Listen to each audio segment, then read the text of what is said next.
Hello les amis, je vous retrouve pour une nouvelle vidéo sur le football européen et la Ligue des Champions 2024-2025 et je vais vous présenter le résultat du match Juventus-Turin contre PSV Eindhoven. La Juventus de Turin l'a emporté 3 buts à 1, une belle victoire pour cette entame de compétition et donc on va revenir sur les statistiques en détail, on va voir les buteurs, quelles minutes ils ont marqué, on verra aussi les statistiques des deux équipes et on terminera par le calendrier avec la prochaine rencontre pour ces deux équipes. Alors, un match presque à sens unique puisque la Juventus de Turin a ouvert le score à la 21e minute par Yildiz d'une magnifique frappe enroulée en pleine lucarne. Ensuite, la Juve a doublé la mise à la 27e minute par McKennie.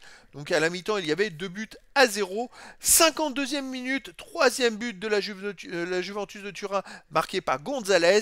Et puis après, le PSV Eindhoven a réduit le score à la 93e minute par Sebari. Voilà, un match à sens unique dans le score. Maintenant, on va aller voir les statistiques un petit peu, voir si il y a eu quelque chose qui ressort une tendance quand même dans cette rencontre. Alors, au niveau des statistiques, point de vue possession de balle, c'est le PSV Eindhoven qui a eu plus de possession de balle, 56,3% à 43,7%. En même temps, ils ont été menés quasiment tout le match. Ça peut être logique. Passes tentées, 602 à 468 pour le PSV qui a dominé. 530 passes réussies à 399, 88% de passes réussies pour le PSV à Eindhoven et 85% pour la Juve. 13 occasions pour Eindhoven, 14 pour la Juve. 13 tirs pour Eindhoven, 15 pour la Juve, c'est légèrement supérieur. 6 tirs cadrés pour la Juve à 5. 3 tirs contrés à 6. Les stats sont pas très déséquilibrés pour un match où la Juventus de Turin a mené quand même 3-0. C'est plutôt équilibré, 2 hors-jeu pour la Juve, un seul pour le PSV Eindhoven. Finalement, la Juve a bénéficié aussi d'avoir marqué, du fait qu'il joue à domicile, mais dans l'ensemble, le PSV a réalisé plutôt un match plus que correct. Alors la saison passée, il me semble qu'ils avaient commencé par un gros carton, ils avaient pris 5-0 le PSV au premier match, puis après ils avaient réussi à se qualifier quand même. Donc il leur faut peut-être un temps d'adaptation.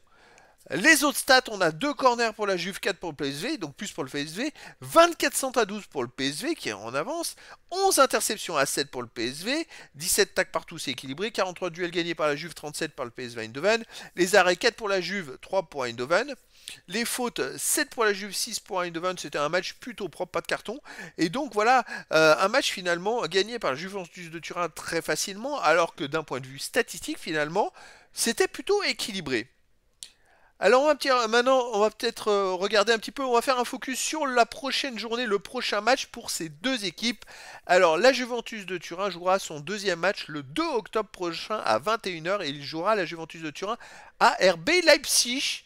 Donc voilà, un match à nouveau alors largement à leur portée. Il pourrait très bien commencer la Juve par 2 victoires dans cette nouvelle Ligue des Champions. De son côté, le PSV Eindhoven jouera au Sporting du Portugal, recevra le Sporting du Portugal le 1er octobre à 21h. C'est pareil, ça va être un match par contre un peu plus compliqué. Le Sporting du Portugal, c'est une équipe très costaud. Mais voilà, ça va être encore des super matchs à venir pour la suite. Et donc, les amis, c'était la présentation du résultat en statistique du match Juventus-Turin contre PSV Eindhoven. Un match qui s'est terminé par une victoire de la Juventus de Turin, 3 buts à 1. Voilà les amis, je vous dis à très bientôt pour une nouvelle vidéo.